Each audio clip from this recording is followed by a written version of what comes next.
Hello everyone, welcome back to the channel and welcome back to the podcast. Sorry it's been a while, me and Toby have both been really busy with work, but now we're back and hopefully going to be a little bit more consistent. And on today's video, today we're going to be doing our underrated Premier League 11 with one stipulation. You can only select one player per Premier League club. How did you find it, mate? Yeah, I think starting creating this 11, there was a few names that I already had in mind that I feel like have stuck out through the whole season and maybe for teams who have overperformed and been a little bit underappreciated. But as the 11 sort of started taking shape and there was a few positions and clubs that had maybe already been used up, there certainly was a little bit more of a deeper dive needed, I think, to pick some players out, which I think our 11 is going to be pretty different, which is quite unusual for us as well. So yeah, it'd be interesting to see. What about you? How do you find it? Mate, I hope they're different. They're normally like half of them are alike, and I'm like, oh great, this is fantastic content, isn't it? But yeah, I do know what you mean. I did find it a bit difficult. There are some names in there. I'm like, really them? But I think they deserve to be in it because I think they've done quite well and are going under the radar. So someone needs to talk about them, and why not us? So it seems like you're going to be going first this time, aren't you, with your goalkeeper? Who have you got in goal?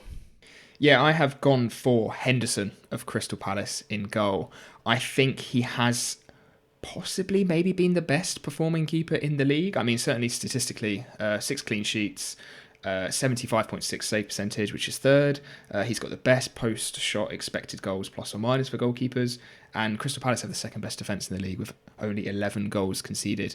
And I think Crystal Palace have had a lot of plaudits, but it feels like less so specifically for Dean Henderson and maybe a little bit more for players like Guéhi, Munoz and Lacroix sort of in front of him. But I haven't really heard too much praise for him. So yeah, I figured he deserved his flowers on this little episode.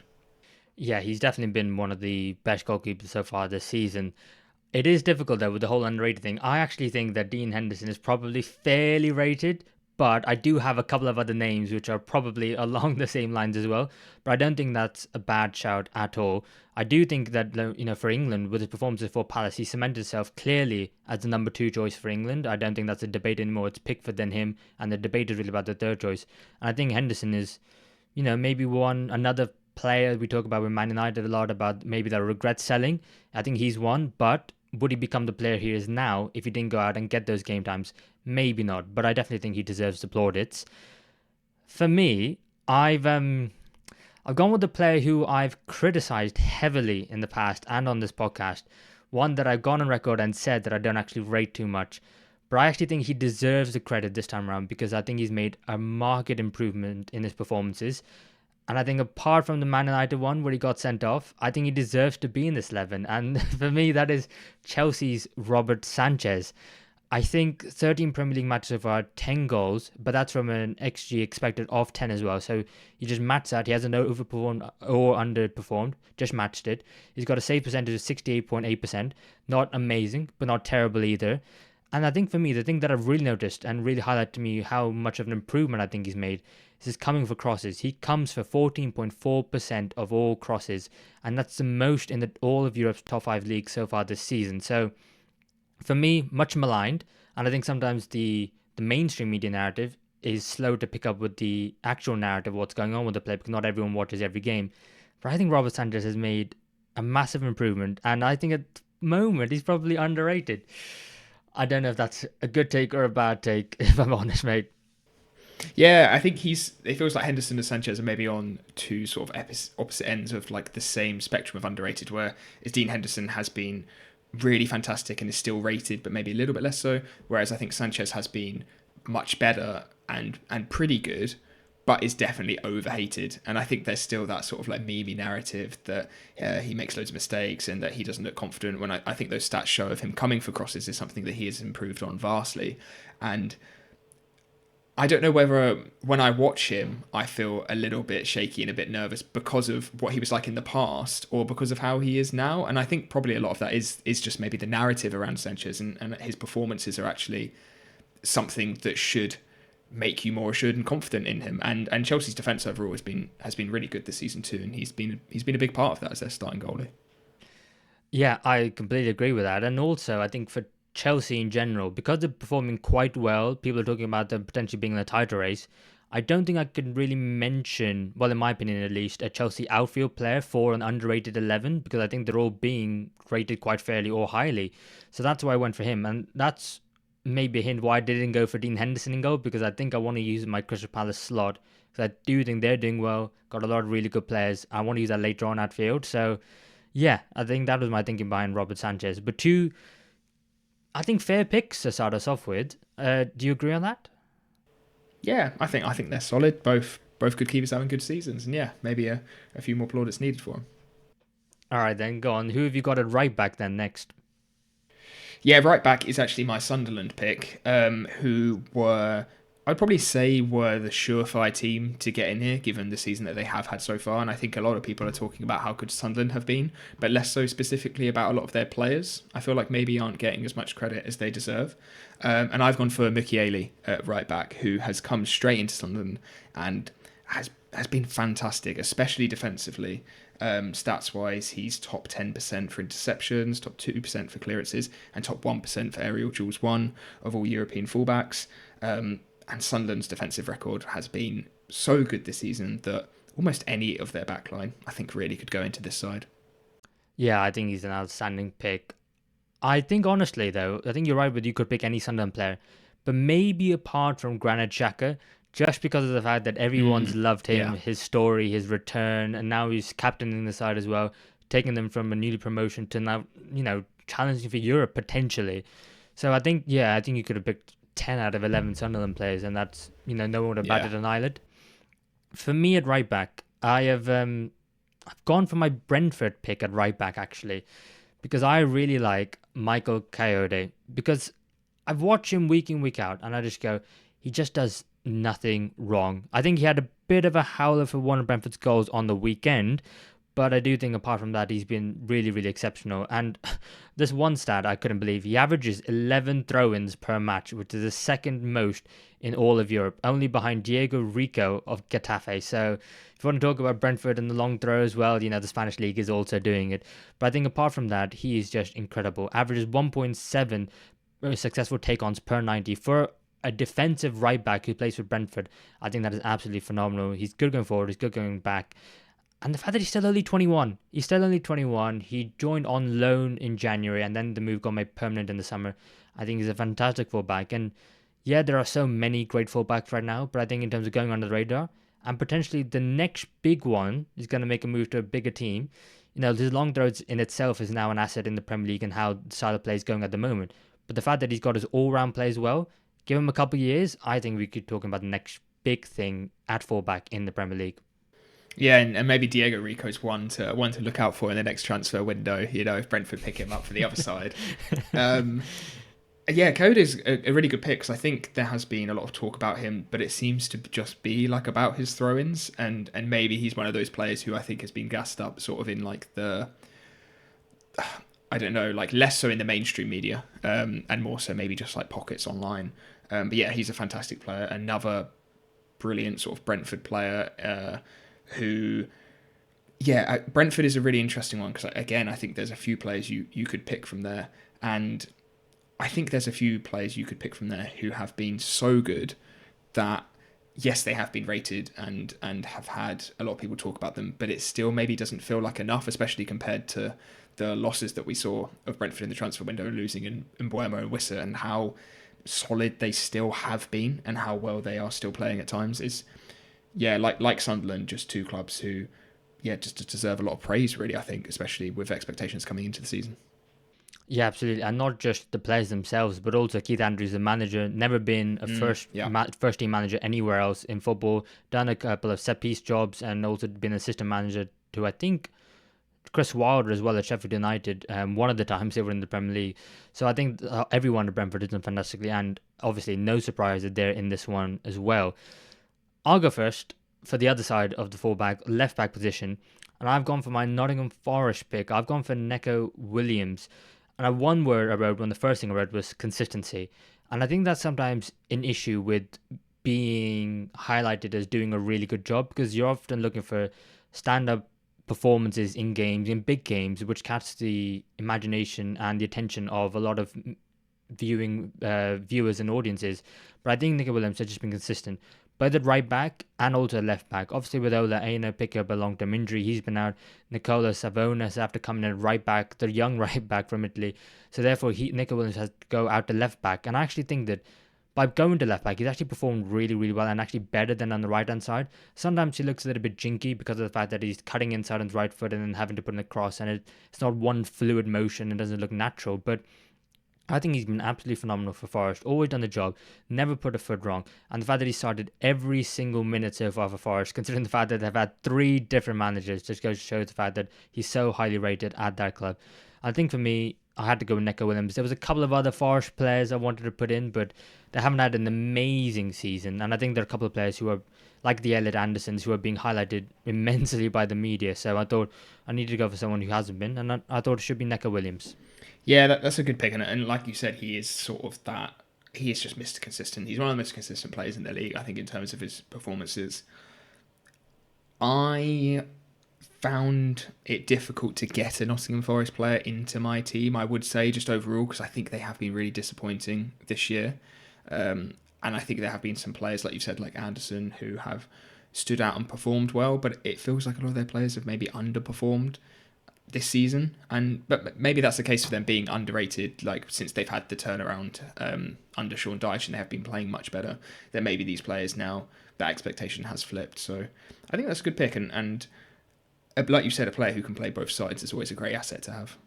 I think maybe I'm scarred because I saw him up close when Nottingham Forest beat Liverpool 3-0. So I'm just like, I've still got that in my head. So maybe it comes from that.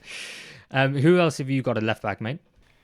Yeah, I've got a player who's fairly similar, I'd say, actually. Somebody who can play left back and right back, and that's Tino Livramento from Newcastle. I really, really like him, and for me, he's like a surefire should be in every England squad when he's fit. One, because of his versatility, and two, just because I think he's such a good all-round player. He is really good going forward. He's really good defensively. And he's a little bit more of that sort of traditional fullback that maybe we don't see too much of in the league this season, with a lot of fullbacks inverting, and something that I think he can do. But I just really like him when he's out wide. And Newcastle have had a bit of an up and down season.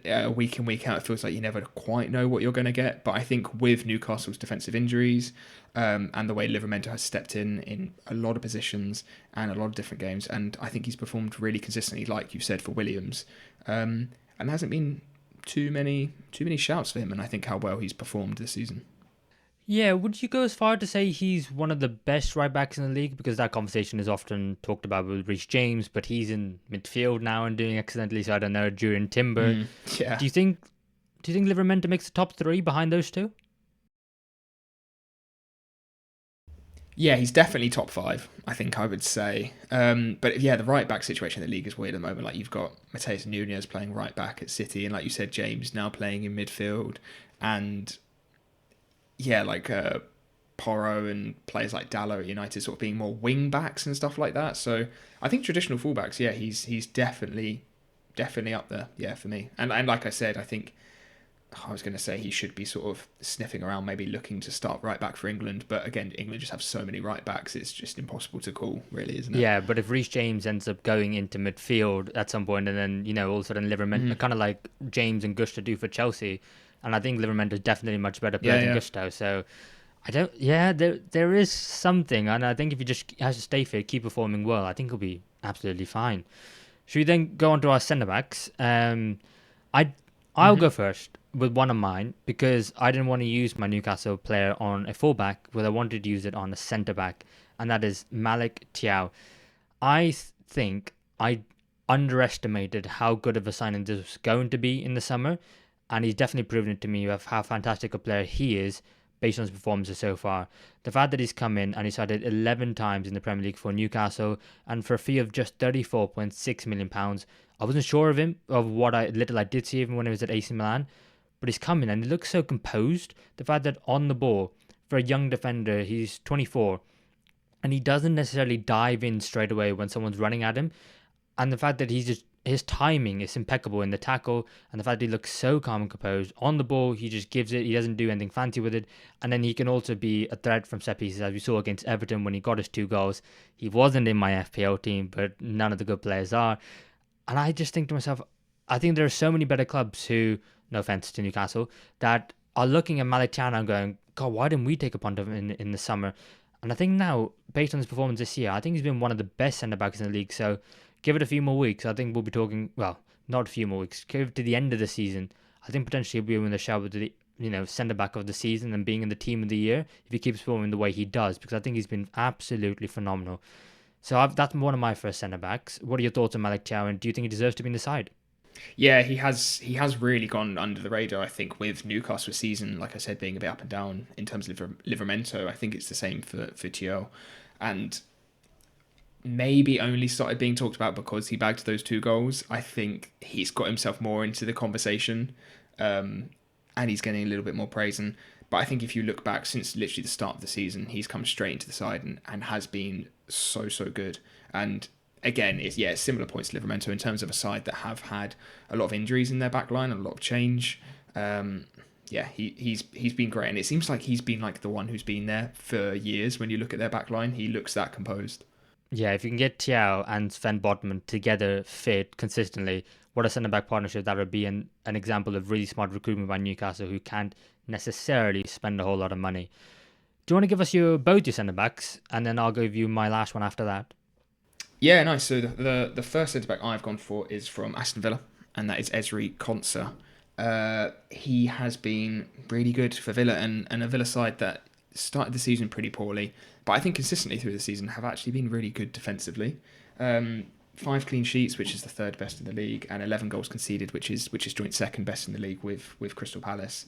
And Konsa again has been the consistent figure in that back line, the leader in that back line. Somebody who plays out the back fantastically, has the 12th most passes completed in the league. And I think he got a lot of praise last season when he was sort of getting himself into the England squad and when he was at the Euros. I think now he still deserves more praise than he gets, and he should be England's starting centre back. I think on that right hand side, he again is so versatile, and yeah, just not too much sort of conversation about how good again of a season that he's having. I was thinking about putting in Konza. I decided not to in the end because it didn't quite work out with my picks.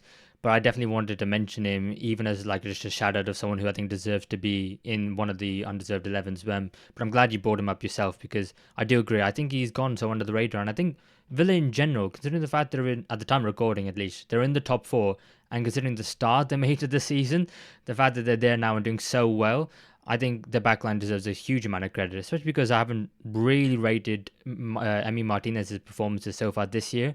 And I think that backline has really come and really helped to bring about some of the best performances that Villa put in and the recent run in form. So, yeah, I'm really glad that you've, well, one of us at least, a shout out Ezri Konza. Who's your other centre back? Yeah, my other centre back is from a defence that I have really struggled to praise in many seasons, and something that they've needed to fix for a long time. And I think maybe this season they found a good balance. And I think a big part of this is down to Van Hecke of Brighton. This guy, I think he'll go to City or Arsenal or a big club very soon, because I think he's one of the best young centre backs in the league. He is so good, and I think the progress that he's made from sort of being the player that was just the defender next to Dunk, he is now the leader of this backline. He's got the third most passes completed in the whole of the league. He's in the top 10 for long passes completed in the whole of the league. And Brighton, it feels like, have really sort of started to fix that defence this season. They look a lot more solid. They've got a lot better balance between their attack and their defence. And even with that attack, it hasn't dropped off. And Van Hecke, again, is a big part of that. He's in the top 2% of European centre-backs for progressive carries and passes. So he can do the defensive work fantastically, and he's also somebody who really carries Brighton forward as well. And yeah, I love watching him play. I think he's really good. And just not... I think there's obviously good conversations about him, but not enough. I think he is top draw. I agree with you there. I think it's a bit difficult with Van Hecke because you're trying to imagine the player and how well they would do if you were to buy them and put them into a bigger team. I think that's why he hasn't necessarily got to move just yet. But I think what's incredible about him is his passing on the ball. And I look at for example, my team, Liverpool at the moment, and Ibrahim Konate is in a dreadful run of form, but especially on the ball, teams are using him, and he's the one that they decide to go and press. He's the pressing trigger. So anytime he gets the ball, like, he doesn't know what to do with it, and ends up going long, and the ball just ends up getting recycled. Van Hecker on the ball in that position, I've kind of looked at him and gone, yeah, he can maybe be like that kind of centre back. I think we have too many Dutch players at the moment, so I'm not sure how the fan base would react to that. But I think he's a fantastic player, and like I said, if easily could go to City and be look comfortable there. He's a very solid defender as well. I don't think he gets enough credit for that as well. But again, at the time of recording on Wednesday, before some of the midweek games, Brighton again are in the top four, top five, I think, at the moment, and it just goes under the radar. Them as a club in general, and considering the position they're in, and we won't talk about them until it comes to the transfer window. But really, in the season, we need to be giving their players a lot more attention, like Van Hecker, because they are phenomenal. Yeah, and like with Brighton, it felt like we weren't too sure how their season was going to go, how they started, but when they play well, they are just so good still. And yeah, I think like you said, I think they're fifth at the time of recording, which is just crazy considering it feels like maybe they haven't had as good of a start to the season as they could have done, even though they're fifth. But yeah, they're going to be a good side to watch for the rest of the season as well, Brighton, to see if they can sort of keep this consistent defensive solidity up, which is something they've really struggled with, I think, in past seasons. Yeah, they've really gone under the radar. A bit like my last centre back choice, who I've gone for a defender from a team who are poor defensively this season, and I think he's shone out more than the rest. So that's why I'm going for him as underrated, because I think that not that he's necessarily dragging everyone up, but he's really been the stand-up performer in his side, and I think in another team he would have performed really well and got a lot more plaudits. Essentially, be a bit more rated than he is underrated right now. That is Manchester United's Matthias de Ligt. Someone for me who, when I think about the Man United defence and the back three, he's the one who started every game so far this season in the league, and he's the one that's a mainstay, whether it's in the centre of the back three or if it's to the right where Maguire moves in and he goes into the centre. I think he has done a really, really good job. I don't think he's been like excellent, but with the rule of how only having being able to select one player from each team, I think that he deserves a shout in this, because I think in terms of Ruben Amorim and the players that he can trust, I don't think he can necessarily trust and utilize on a regular basis a lot of the United players, but I definitely think that De Ligt is one of those.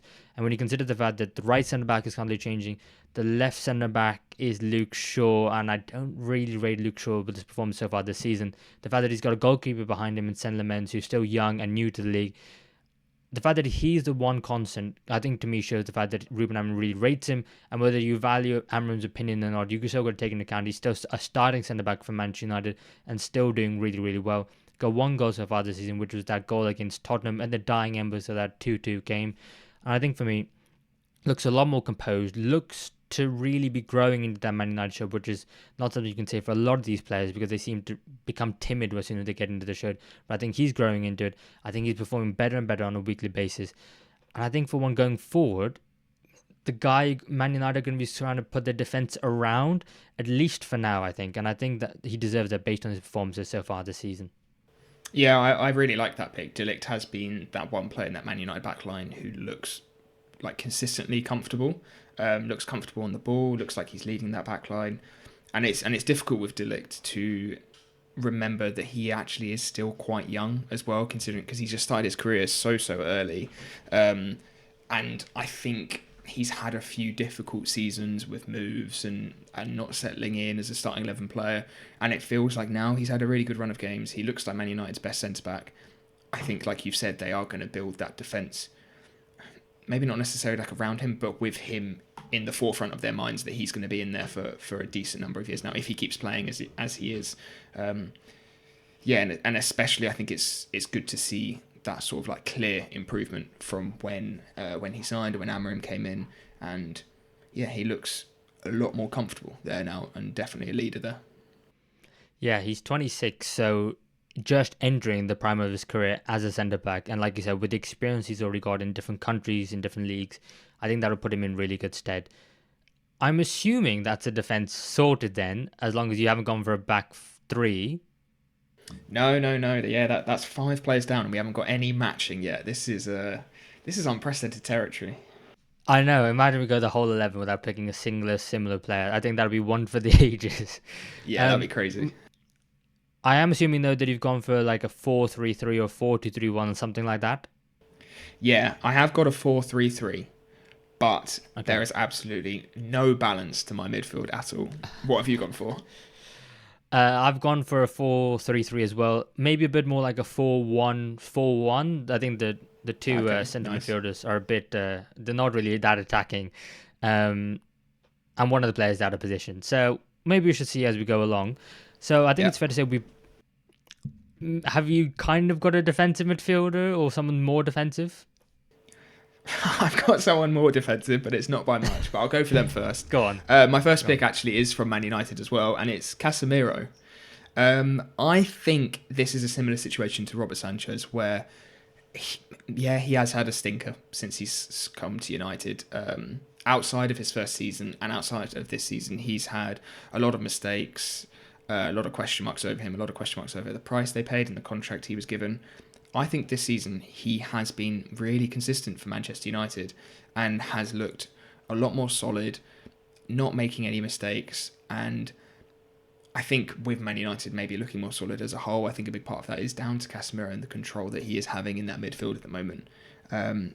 3 goals, 1 assist, so a little bit more positive attacking play as well. But defensively, his numbers have been fantastic against European midfielders. Top 1% for tackles and blocks, and top 5% for aerial duels and clearances. So those defensive numbers, I think, for somebody who does get a lot slagged off a lot, does get a lot of memes if he even makes one minor mistake. I think that his performance as shown should really outweigh that at the moment, and he should be a little more fairly rated. I agree completely. I was thinking about maybe putting him into my side as well.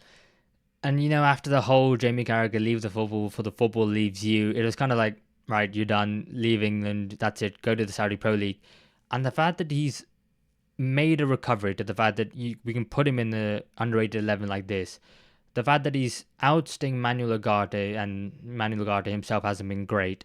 And now the fact that if you go into transfer and you're looking for Man United need a defensive player, bring in maybe someone like an Elliot Anderson, and then Casemiro drops to the bench, and the young lad is the one who gets sold. I think that's massive credit to him so far. And like you said, also contributing in attack as well, which is invaluable for Man United, and especially being one of the best sides from set pieces this season, he's contributed to that as well. I agree with you. I think Casemiro deserves to be in there. Whether long term he's got a future Man United, who knows? He's still, he's still aging, but the fact that he's recovered, like you said, and doing a fantastic job, massive, massive credit to him. And you can't doubt that mentality. Yeah, like you said, he's nearly 34, so not going to be there for too many years. But I think if Man United can, that's the thing with Ugarte. He's not a similar player to Casemiro at all, I wouldn't say. And I think if they could use Casemiro as a mould for that next player to come in, maybe somebody who does have a little bit more energy, a little bit more legs in them, which is maybe the only thing that Casemiro is missing, especially with Amorim's system and how intense and high energy it can be, then I think that's the exact mould of player they need to go. But whilst Casemiro is playing as well as he is this season, yeah, I think he's going to be staying in that 11 for sure. Yeah, I've gone for my more defensive player as someone who's been underrated for a while, and I think we might have actually done one of these before, and I Okay. might have put him in there before, but I still don't think he's actually properly rated by fans outside of his own club. And I've gone for Aston Villa's hmm Boubacar Kamara. I think we all can agree that he's a fantastic player, but I just don't necessarily think he gets the plaudits that he deserves outside of Aston Villa, because maybe because he gets injured every now and then, maybe he's not always consistently starting. But when he is fit and when he does consistently start, he makes such a massive improvement to Villa. And one of the reasons why I think they've been on this upturn of form as of late. I mean, he's got 1 goal and 2 assists so far in the league, but really it's his defensive work. From the defense, he wins 63.2% of all his aerial duels. And in terms of aerial duels as a stat, most players are between 40 and 60%. If you're near 40, you're kind of a bad header of the ball, and if you're up close to 60, then you're a fantastic header. The fact that he's above 60 and is 63.2, I think is massive for Villa, and I think he makes a massive contribution to them defensively, but also on the ball. When Villa like to play out, I mean, Unai Emery, he likes to bait the press like a lot of sides do, and Villa are so focused on trying to build a play because they don't have that target man up front. And like with Ollie Watkins, he's not that great aerially, so they have to try and build up from the back, and that's how they create most of their chances and build a play in attacks. And he's clearly a part of that as well. And the fact that he's doing it in that number 6 position and doing it so well, I think, and he's so calm and composed on the ball. He just, for me, is just so underrated. And maybe because Aston Villa have so many other great midfielders who are a bit smaller, a bit busier, and likes of John McGinn, Ross Barkley, Morgan Rogers, that he doesn't necessarily catch the eyes much. And I think that's why he continuously, for me, is being overlooked and underrated. I just really want to make sure that people know that, he's one of the best defensive midfielders in the league, just doesn't get the plaudits. And if he was playing for a Liverpool, Arsenal, Man United, Man City, Chelsea, everyone will be absolutely raving about him. And just because he's playing for Villa, I don't think that shouldn't be the case. And so I've put him, I think, again in another underrated 11. Yeah, he was so close to going in my team, just from looking at like his numbers, and I think the way he solidifies their backline and why their backline has been performing so well is a big part down to him. And I think, like you said, with the midfielders like Tielemans and McGinn and Rodgers, he gives them the freedom to be able to go forward and do the things that gets the plaudits whilst he sits back and does the dirty work. And he really is like a proper defensive midfielder. He is just winning the ball and just dishing it out simply. But he does it so well. And I think, correct me if I'm wrong, but was there a stage where he was injured for Aston Villa, maybe last season or the season before that? And I think there was quite a big drop, it felt. Yeah, I think he was. Yeah. Yeah, he was injured for a few months, I think it was. And I think Villa were struggling without him. I think Onana played the 6. I think Barkley played the 6. But he hasn't been fit for a long period. Yeah, he definitely was out for a period last season. Yeah, and it felt like, I remember us talking about it, I'm pretty sure, where it felt like he was missing in the Aston Villa side. And I think even then, people weren't sure maybe what was going wrong at Villa, and it was just Kamara, because he just does so much for them. And yeah, I 100% agree that there's not enough talk about him outside of that sort of like Villa fan base, because he's quality. I really like him. Yeah, I completely agree. He's a fantastic player. I'm going to go next again because I'm not sure I want to hear what this unbalanced, like, awful side is from yours. Not awful side. I don't think I ever said. I don't think I ever said that. But... No, not awful, not awful. I'm paraphrasing a bit, taking liberties. But my side is very balanced. I try to make sure that balance to me is key. And so I've gone for an Everton midfielder. And normally with these, a lot of people mention Idrissa Gana Gueye, but I think at least that it's quite fairly understood that he's a very good player, a very important cog, and I think despite the fact he's 36, he's done fantastically well to still be one of the most important players for Everton.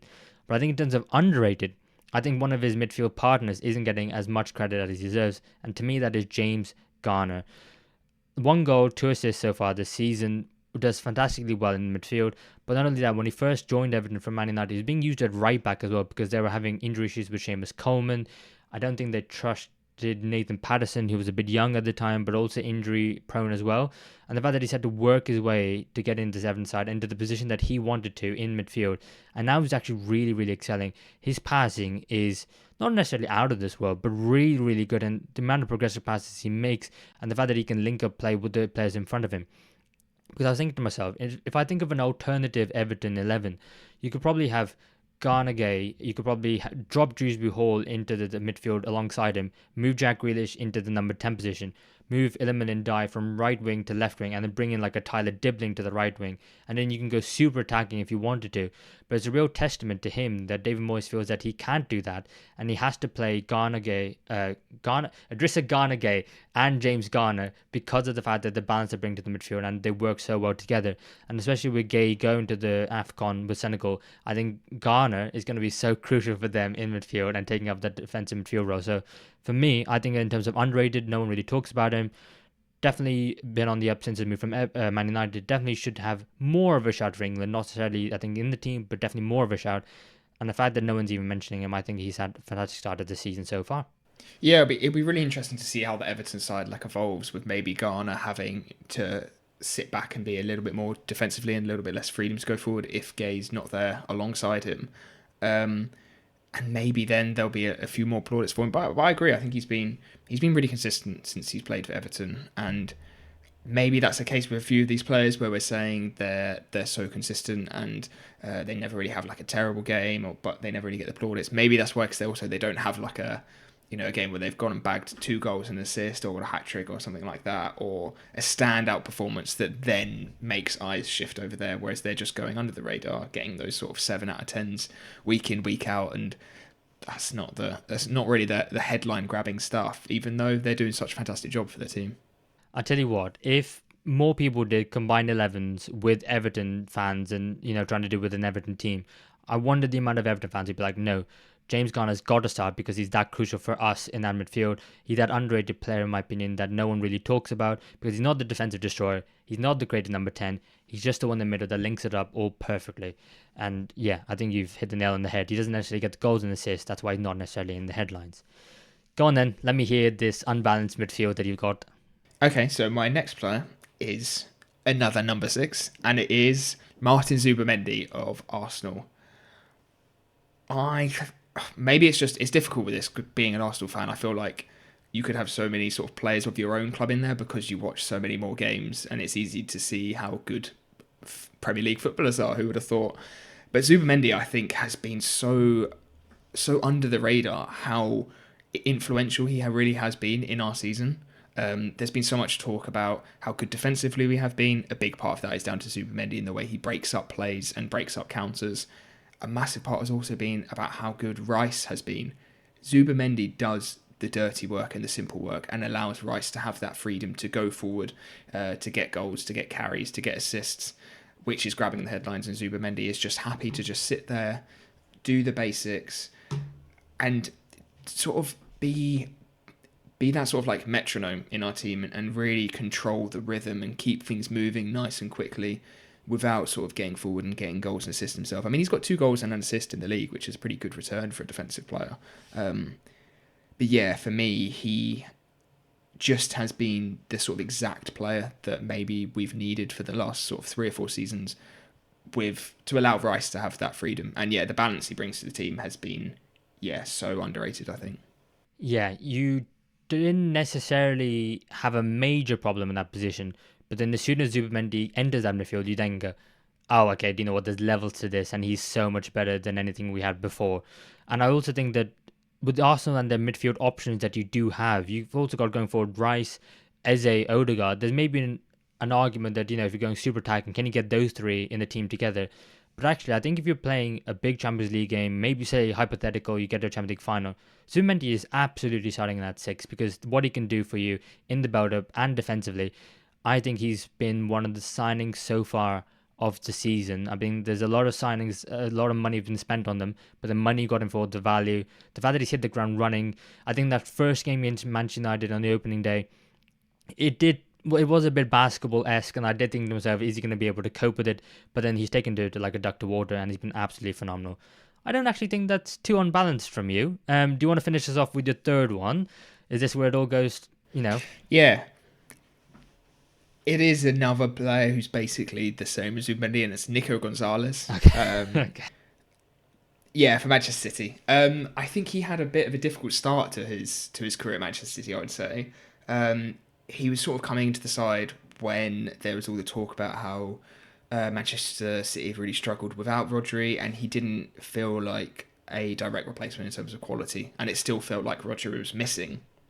Whereas I think this season, that impact has been lessened massively, and I think a big part of that has been Nico Gonzalez's step up in how he's playing this season. He's in the top 20 for passes completed in the league. He's in top 15% for clearances in Europe. Passes attempted and completed, top 10% in Europe as well. And just a really solid, consistent player for Manchester City this season. And somebody who I think has been underrated for them, considering they are second in the league. They're not far off Arsenal. They're still playing really well, still scoring lots of goals. And he is doing that sort of metronome, keeping the river. Basically everything I said for Zubimendi, I think could be applied to Nico Gonzalez this season as well, just to save me repeating myself. Yeah, that competition for Spain's first choice number 6 without Rodri in the team and Rodri coming back to fitness between the three of them. Oh my God, Spain, they've got a history of producing fantastic midfielders, and Gonzalez is just another one. And I do completely agree with you. I think, what was it? At the time recording yesterday was just 5-4, the Man City Fulham game. I think Gonzalez comes off the pitch at 5-1, and all of a sudden Man City, it ends up 5-4, and Pep's just going, I don't know what happened. Well, part of that, I think, is taking off Gonzalez because they lost all sense of control in that game. And I think that had just highlighted how fantastic he is for Manchester City. And baby Rodri, maybe he's competing with Rodri, who knows, going forward. I do agree. I think he definitely deserves a shout and definitely deserves to be in one of our 11s. That midfield does not work as a balance, but I think, you know what, you've got 3 underrated No. players in there, so I think it's fair enough, honestly. It just, when I put out a post and then I put our 2 11 side by side and people go, what the hell is that midfield? That's where you're going to be getting the critics from. That's the, you just need them. Don't do it as 1-11. It's just 11 slides of individuals. That's what I've gone for. Yeah. If this was, you put this team into Football Manager, they're going to Yeah, struggle. to be fair, there's how many like team of the weeks or team of the years we've seen. I mean, they've got like a centre back, a left back, or whatever. So I think in terms of midfield, Yeah, all literally. quality players, they'll all work out. Did you find the forwards are really hard? Because if they scored a lot and were getting a lot of returns, they probably weren't underrated. Yeah, 100%. I think that comes back to what we are saying. Like, when the players are scoring, people are talking about them. The good forwards need to score. So it's just like trying to find maybe somewhere there's like some little hidden numbers is where I was sort of trying to lean to, or just players that I like and maybe aren't talked about. I don't know. Yeah, it was difficult, wasn't it? Yeah, it absolutely was. I'll go for my first one. I'll go for my right winger, if that's okay, because right wing is the one I struggle with the most, I think, because of the fact that we've got some really established, phenomenal right wingers in the Premier League. And in terms of going for underrated, I've gone for a player who can play there on the right wing, but actually plays left wing slash left attacking midfield slash left wide forward. And that I've gone for my Crystal Palace pick. I've gone for Jeremy Pino, just because I think for someone who's 23, come from the Spanish league, come from Villarreal, and the fact that he's 5'7", not necessarily the physically, the most imposing player in the league, or most imposing forward, and the fact that I think he's done quite well. He's got 2 goals and 3 assists in all competitions, 1 goal and no assists in the Premier League. But I actually think he's taken to the Premier League really, really well. His link-up play, the fact that he's replacing Eberechi Eze in that Crystal Palace side and hasn't got the attacking returns, but the link-up play and everything has come really, really well. And for me, I think it's in terms of more expectation and reality. And just because he hasn't got loads of goals and loads of assists, I can say for now he's quite underrated because he's doing everything else really well. And if he wasn't a good footballer, then Oliver Glasner would not be picking him. And if he didn't work hard and do his job well, Oliver Glasner would not be picking him. So for me, I think he's well worth having a shout out and being in my side. I just kind of fuzzed him from left wing to right wing just because I needed him to work out. But as a player, he can definitely play there because he did so for Villarreal. What do you think of Pino? Do you think he deserves to be in the side? Yeah, I think that's a really good shout, and I definitely don't think that's too strong of a shoehorn to get him in. So, I think with Pino, I think again, like when we were talking about Brentford earlier, the players they've lost and Crystal Palace losing Eze, like you said, I think Pino's come in and done really well, and it doesn't feel like there's a lot of loss with Eze going, and Crystal Palace is still performing so well. And yeah, I really like him. He's a really good player to watch. Technically fantastic, and complements that Crystal Palace side still really well. He's that sort of perfect inside forward that you want behind somebody like Mateta. So yeah, I like that pick. That's a good one. Yeah, 0 assists this season from an expected assist to goals of 2.3. So his teammates have been letting him down a little bit with their finishing. So there's definitely more to come from him, and he's done really well in Europe so far this season as well in the Conference League. Who have you got for our right wing, mate? Right wing is actually my Chelsea player, and I have gone for Pedro Neto. Somebody who I really enjoyed watching at Wolves. Somebody who I used to rave about a lot. And somebody I was quite disappointed actually with how he started at Chelsea, and he didn't really hit the ground running. He was sort of in and out the side. Whereas I think now with Chelsea, he is actually probably one of the first names on the team sheet at the moment going forward. He seems to be their most consistent sort of attacking player at the moment in terms of returns and his overall game. Somebody like Esteval is a superb player, and I think he is absolutely fantastic. but he's getting all of the plaudits, even though he hasn't scored in the Prem as well. And Neto's come away with 4 goals and 2 assists at the moment, and it feels like there's not as much conversation about him. I think he brings a lot to Chelsea in terms of his speed, in terms of his dribbling, and yeah, I think a big part of why Chelsea have been really good this season is Neto. And yeah, like I said, it feels like he's cemented himself into that first 11 now, which hasn't really happened up to this point. I think also with him being at Chelsea, I think this is something under Maresca that I really notice and really appreciate the fact that he's been able to keep players fit. So Pedro Neto, Reece James, players who historically have a really poor injury record, but now are seemingly fit, performing really well, and then playing every 3 days. And I think because of Estevao being, we can all see he's going to be an absolute world beater if he keeps his head down and works hard. So I think the fact that Neto is moving to accommodate him, I think the fact that sometimes Chelsea want to play with a false nine because of the team they play against, like they did against Barcelona in last midweek. So I think he's gone up front, and I think because of his versatility, it's kind of hampering him a little bit. But then he's still doing so well in all those positions. You can't help but not want him in your team somewhere. And then sometimes you have to move around to accommodate everyone else. But if he starts getting some goals and starts going on a bit of a run, then people go, well, actually, no, you can't take him out of the team. You're going to have to play him there. What's his best position? I probably think it is right wing. But I think Maresca plays him wherever. And it seems to be working for Chelsea so far with their run of form and where they are on the table. So you can't really complain with that. Yeah, I definitely think he's best on the right, but then probably so is Estevao, which is frustrating because I think they both need to play together, and maybe Neto with a little bit more experience is better to play on the left. And I think, yeah, that is a wing partnership with Cole Palmer when he's back in between them. Yeah, that is very, very nice. And when those three were all playing at their best, there's not really going to be many teams stopping them. Yeah, Chelsea have got so many great attacking options, and thankfully for them, they've got so many games so they can rotate between every single one. Left wing, then. Do you want to go first on this one? I'm trying to think of who you've got left, and there can't be too many more clubs. Yeah, so this one is my Brentford pick, and that is Kevin Schade. I've gone for left wing. And I think this is probably similar to Jeremy Pino, where a side with a lot of changes, a lot of players left in their front line, and somebody who's sort of been really consistent this season, and maybe not getting as many plaudits as play around them, and somebody like Igor Thiago, who has had an amazing. And I was honestly, this is crazy. I was almost going to put him up front, even though he has had a lot of people talking about him because of his goal return. But I just thought the job that he's done, the amount of goals he's got, and the amount that the loss of Whiston and Buemo was stated, how good he has been since he's come back. But I didn't. I went for Schade, who has 3 goals and 1 assist, so not an amazing attacking return, but I think his all-round game is really good, and I think what he brings to Brentford with his height and his strength and his pace is something that suits just their play style, like literally to a T. So he's a really important player for Brentford, and yeah, a player who, yeah, a little bit underrated, I would say. I absolutely agree. I've got him pinned as after Antoine Semenyo moves to a bigger club than Bournemouth because of his release clause. I'm trying to think of who's going to be the next wingers, because I often think that bigger clubs with more money, who are they looking at?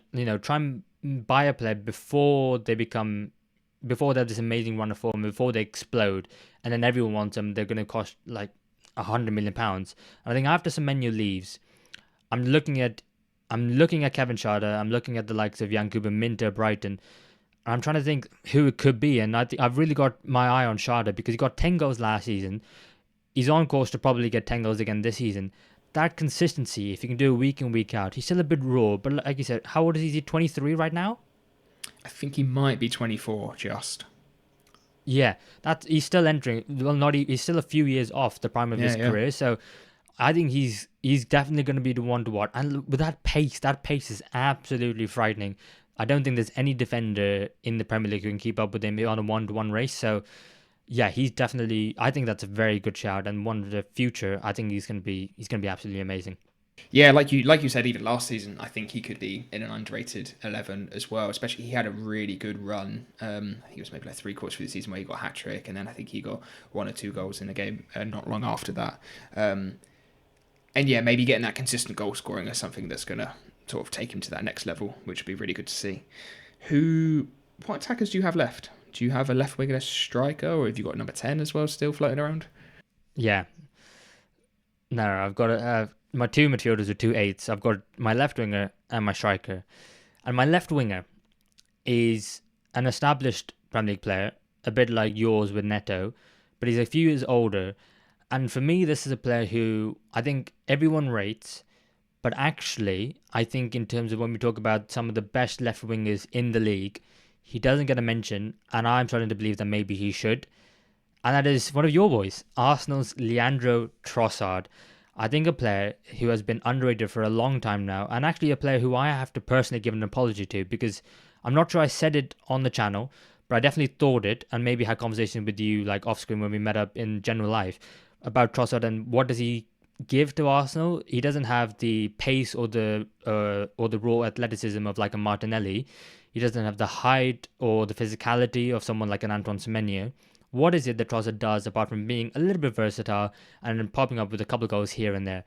Well, I think he's definitely proven me wrong because not only is he now Arsenal's starting left winger when he is fit, and that injury he picked up is such a shame because I think he's such a crucial player for Arsenal. And like I said, when we're talking about some of the best left wingers in the league, he's done it for Arsenal now for a few years now. I think he's one of Arsenal's top goal scorers under Mikel Arteta in his entire reign as manager, and he's got 5 goals and 5 assists so far this season in the Premier League. And the fact that it's football intelligence, he doesn't need amazing raw attributes because he knows where to be at the right time at the right place, and there's no wasted movement in Trossard. He knows exactly what he's trying to do, and then he goes about and executes it really, really well. And sometimes because they look so simple, you don't actually give him credit for what he's actually doing on the pitch.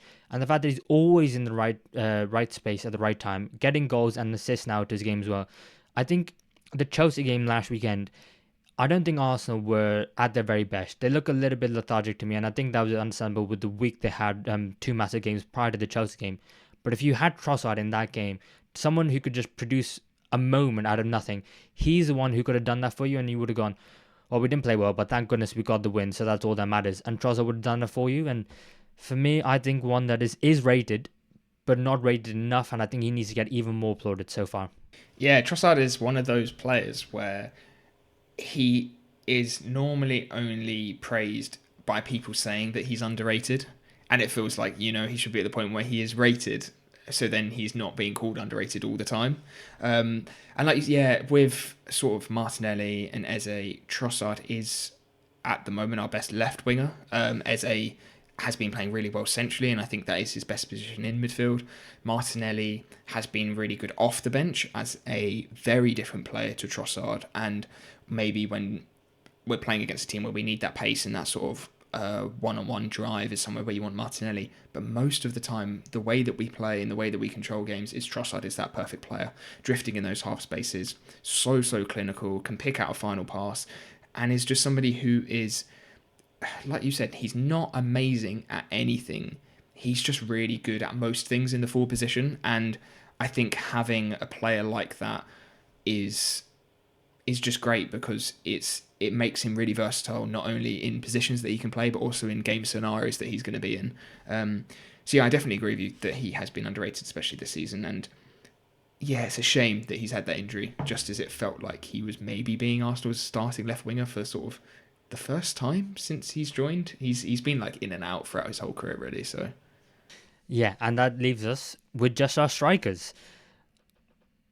I'm really interested to see who you've got because, like we said, with the attackers in general, it's hard to. If they're scoring goals, they're probably rated.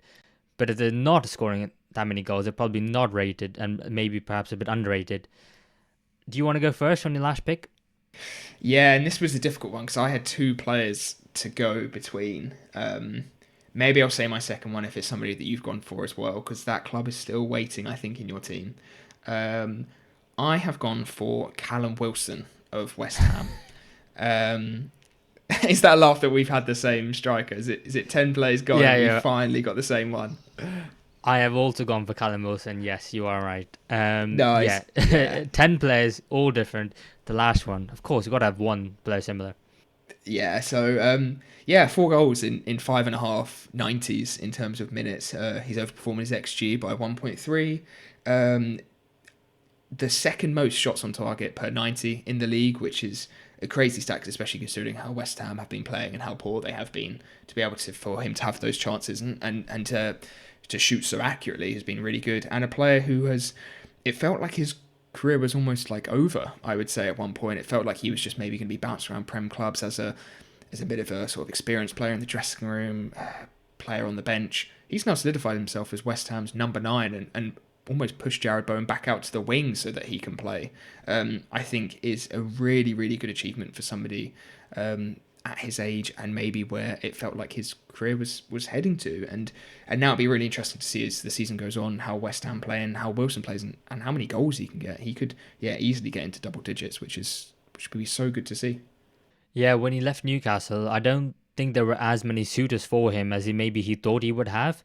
And the fact that West Ham picked him, the fact that the West Ham squad in general is a bit on the cheaper side. They spent a lot of money previous to the summer, and the signings didn't quite work out. Fulkrug, the big money number 9, seems like he might be off in January, back to Germany or somewhere else.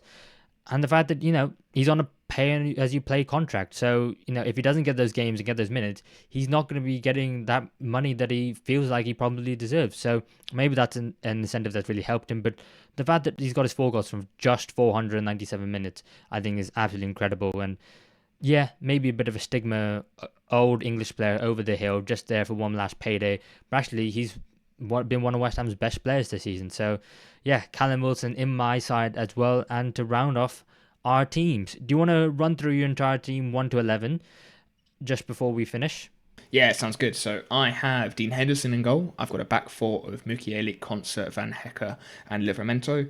Midfield 3, super defensive, of Casemiro, Zubmendi and Nico Gonzalez. And my front 3 is Pedro Neto on the right, Kevin Schade on the left and Callum Wilson leading the line. And I have gone for Robert Sanchez in goal, a back 4 of Michael Correa at Brentford, Neco Williams at Nottingham Forest, Malik Chow Newcastle and Mateus de Ligt of Manchester United. Midfield 3 of Boubacar Kamara for Aston Villa, James Garner for Everton, Noah Siddique for Sunderland, and a front 3 of Jeremy Pino on the right, Leandro Trossard on the left, and Callum Wilson up front.